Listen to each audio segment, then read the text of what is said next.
Greetings, Earthlings, and howdy, fellers. So today we're going to talk about some not camper stuff, and we're going to talk about the camper's been on hold for about a month now. I've been doing a lot of, the heat's coming, summer's coming, so it's time to really focus on getting the homesteader, prepared for all the heatness. So the heatness is coming. And, union brake, hold on. So the heat's coming, and I have these things called attic fans. So if you live in the desert, it's kind of important to ventilate your attic. So what we're talking about is these doohickers here, these fangle dangles with the whirly doos, they suck. They're supposed to, ventilate your attic, but really all they do is just cost you money because they use electricity, and they do save on energy overall, because if your attic is cooler, then you spend less electricity. But if they break down every 2 years, like this one and what's left of this one, and that one, and this one, then they don't really kind of do what they're promising that they're going to do. So the real problem hitherto with the four hithers is that the hithering is not aforementioned in the said confluxion of integrating said bearings. So here's what is a bearing. That is a bearing. A bearing is a little spindly metal thing that has other little spindly metal things inside of it that let things roll. And it's basically like in your car. You have bearings in your wheels and keeps your wheels spinning really fast for a long time. I mean, wheel bearings last a couple 100,000 miles, But, you can see this is what you get really when you have these fans. None of them actually have bearings. They can kind of lie a little bit and claim they have bearings, but yeah, they are full of something. It looks like a bearing, especially when it's full of grease. Looks like a bearing, but no, it's what's called a bushing. And a bushing is literally just a metal collar. That's all it is, just a freaking metal collar. So when you have just a metal collar that's just literally doesn't move, it's stationary, doesn't spin, and you have the shaft spinning inside of it, as long as you have oil, it's not so bad. I mean, that's how your car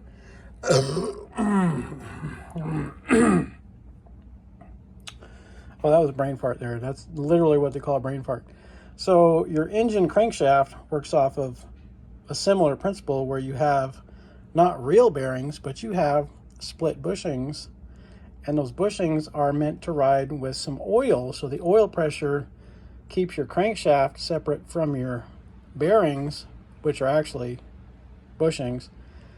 So that oil pressure equalizes around the crankshaft, and kind of, your crankshaft kind of floats in that oil. It doesn't necessarily run and ride in the bearings unless you actually rev it too hard or put too much torque, and then they kind of bump into your bearings, which is not such a good thing. So anyways, blah blah blah. What was I talking about? Oh yeah, it's 4:20. There was something, I don't know. The video's at 4 minutes and 20 seconds, so there was something I was talking about. I don't know what I said, but I said something. So, union brake.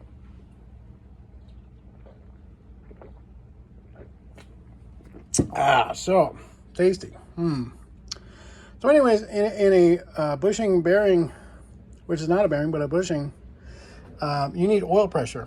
So they pack these with grease. So when, here's this is a locator, really. It's all it does is just hold that in place, and then put this on there, and then they rivet it in place with some press rivets or something like that. I forget the word exactly. I think it's press rivets, I think. Anyways, then they pack it full of grease, and it looks like a bearing. So if you pull it apart and you look at it, oh yeah, it looks like a bearing. No, it's not a bearing. It's a bushing. So yeah, again, like I'm saying, the problem is when you live in the desert, the grease.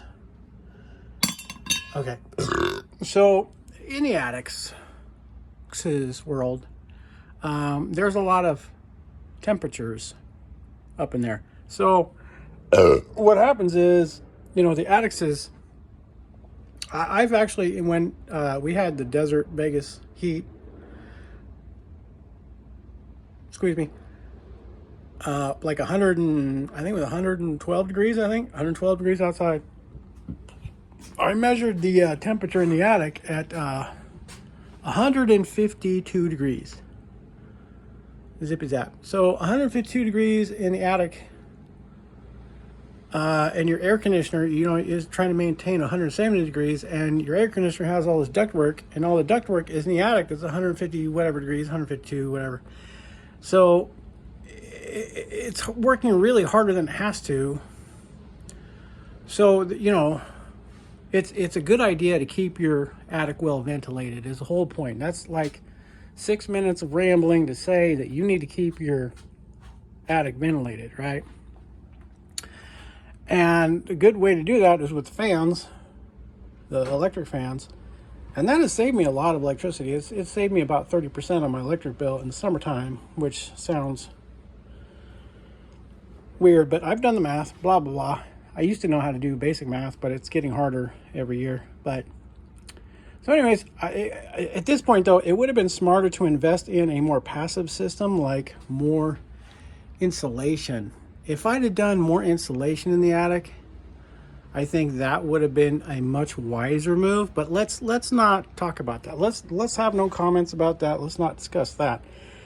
But that would have saved me probably countless dollars at this point, because I've fought these fans.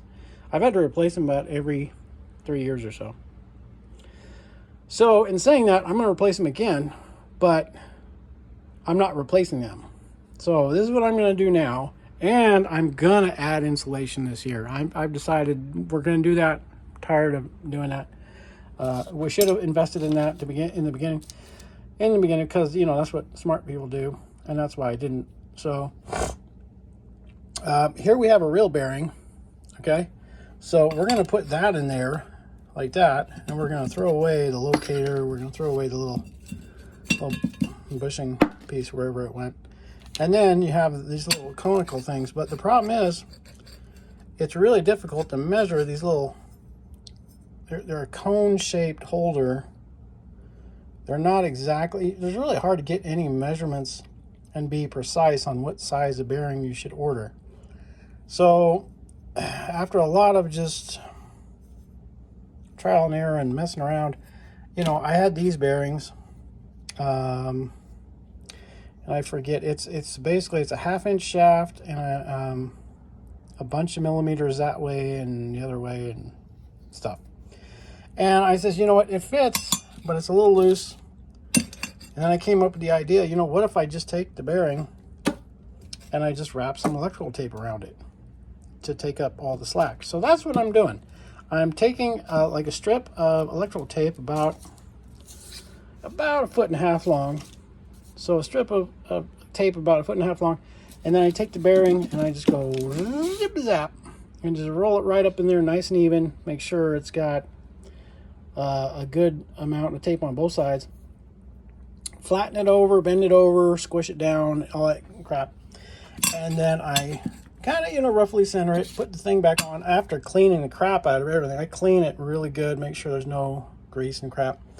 And then what I do is I make sure I get a scratch awl, line up the holes perfectly, get a bolt here and a bolt here, or screw in a nut, and then I take a scratch awl and I align the holes so they're perfectly centered. And then I actually rivet. I get pop rivets, some stainless steel ones, and 1/8" rivet in these holes, a little bit sloppy. That's why I make sure, you got to make sure you really center these perfectly. If you don't center them perfectly, you're going to have problems. So center them up. After the electrical tape, jazzy jazz, and then put it back together. And of course you got to do it on both sides. There's the back and the front. And I have to have spacers. I ordered them on the Amazonians. I got some 16" and some 1/8" spacers. And I ended up, usually it's an 1/8 on the back and a 1/16 in the front. Not always that, but basically you got to line up this edge here with this edge here on this. Oh, part of the thing too, if you don't do this, what happens with the bushings cause a lot of friction, causes heat, and eventually heat gets to the coil. And in the coil, you've got all these electric mechanical wire stuff. And in this stuff, there's this doohickey here, which I don't even know what the hell that is. And then there's, I already cut it out of here. There was one here, but there's a thermistor, a heat sensing resistor. And so when it senses the heat is too much, it opens up the circuit. It's a safety device, and it stops all the electricals from the flowing. The lightning tubes, there's no more lightning going through the lightning tubes and the sparkle hoses. So no more sparkles through the hoses, and that's nice and all. But, you know, the problem is, what I found with these fans is that they set those safety deals at 145 degrees. Well, I already measured the attic at 155 degrees, 152 degrees, whatever, 151, 52, somewhere in there. So when the attic's 150 degrees and things are sitting there spinning, and then they have the least bit of resistance from the bushings, yeah, they get hot and they pop. So you got to make sure you do this before that thing pops, because once those things popped, and I ordered some, I was going to replace it. Yeah. I was going to do that with this one. Problem becomes when you got to take this apart. There's a lot of all this string, and they got this insulation wrap and epoxy. There's epoxy all through this. So you really don't want to be digging into that. It's a real pain. It's very tedious. You got to be smoking meth, really. If you want to do it correctly, you got to be fucking high on meth, and that's what you got to do to dig into this crap. And I'm not doing that. I don't do meth. Never have, never will, hopefully. Fingers crossed. Never been that down on my luck that I felt that I needed to like stay awake for 5 days in a row. So saying that, union break. Let's make sure we do that. You know, a depressant instead of stimulant. You know. All right, so yeah, I don't want to deal with all that. So I make sure I have a good motor with no electronicals I want to deal with. I'm just going to focus on the bearings. So I've already done that with 2 out of my 3. I have 3 in my attic. I have 2 done, and I got a 3rd fan that's good. The electronicals are good in it, and it's out back, and I got it mostly torn apart. And that's going to be the last one I'm going to do, hopefully, for at least another 10 years. At least. I'm hoping.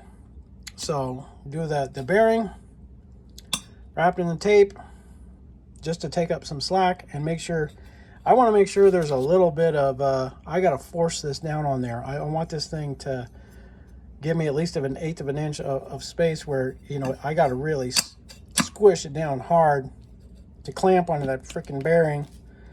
And that's what I'm looking for. So it's about a wrap and a half, or I should say 1.5 foot of tape is what I found on, at least on this brand. But that's not necessarily the box that I have outside, blah, blah, blah, whatever. So if you have the same situation and you're trying to deal with this, first of all, here's my final thoughts and recommendations. Put in more insulation in your attic. I was a dummy for not doing that in the beginning, but everybody should have an attic fan, at least one. I think I went way overboard with the fans. I don't think I needed 3 fans. I should have just done one central one. But I should have had a lot more insulation in the beginning, I think is my biggest mistake. But now that I have 3 fans, I'm going to maintain them. They're all getting bearings, but I'm definitely adding in more insulation for sure. I mean, that's just a big foobar on my accounts is. But if you're interested in the whole rebuilding these things, another side tip I got to make sure I mention, you got to make sure when you take it apart, make sure the electricals are good. You don't want to dick with that. It's a pain. And when you put it back together, if you don't have your tape and your bearings set in there just perfect, you could end up where the shaft is a little bit cockeyed. So what you want to do in that situation, you know, you're going to spin this shaft and you're going to hear it rubbing, grinding a little bit. So not on the bottom one, because the bottom one has to line up with the electricals. The electricals got to go through the hose ports, the sparkle tube ports. So the sparkle tube ports need to be where they is to be in. But the top one can rotate. So if you're cockeyed and you're getting a little bit of grinding, rotate the top one until you don't have any grinding. And then if you still have a little bit of grinding, I would say look at your shaft, see where the grinding marks are, and then just take a you know, like a sanding disc, you know, with one of those grinders with a sanding disc, and just smooth that stuff away until, you know what, it has clearance, and then clearance will be dealing with the Roger. So the Roger will be done with clearance, and there'll be no more runways to worry about with clearance airplane. Got it? I'm glad somebody does.